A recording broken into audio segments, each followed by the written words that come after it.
কোনো রকম ঝামেলা ছাড়াই কিভাবে তোমরা নিরামিষ পনির রান্না করবে সেটাই তোমাদের সাথে আজকে শেয়ার করব। দেখো এখানে প্রথমেই আমি নিয়েছি টমেটো, ক্যাপসিকাম, আদা আর লঙ্কার কুচি। এগুলোকে ভালো করে পেস্ট করবার জন্য দিয়ে দিলাম, আর এখানে তেলও গরম করতে দিয়ে দিয়েছি। একটুখানি নুনটা ছড়িয়ে দিলাম যাতে পনিরগুলো কড়াইতে না লেগে যায়।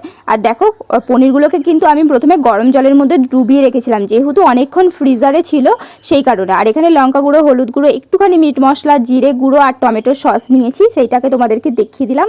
এছাড়াও তোমরা পেঁয়াজ রসুন ইউজ করতে পারো যদি তোমরা নিরামিষ না বানাও। আমি যেহেতু নিরামিষ করছি তার জন্য। এখানে তেলের মধ্যে প্রথমে একটু চিনির দানা দিয়ে দিলাম যাতে ক্যারামেলটা একটু ভালোভাবে হয়। তারপরে সব পেস্টটা দিয়ে ভালোভাবে নাড়িয়ে একটুখানি কাঁচা গন্ধটা চলে গেলেই তারপরে এক এক করে মশলাগুলো দিয়ে টমেটো কেচাপটা দিয়ে ভালো করে তেল ছাড়া পর্যন্ত ওয়েট করে পনিরগুলো দিয়ে দিলাম। এবার বেশ কিছুটা জল দিয়ে ধনেপাতা দিয়ে কিছুক্ষণ বসিয়ে রেখে তোমাদের এরকম মাখো মাখো একদম নিরামিষ পনিরের তরকারি তৈরি হয়ে যাবে। দারুণ খেতে হয়েছিল।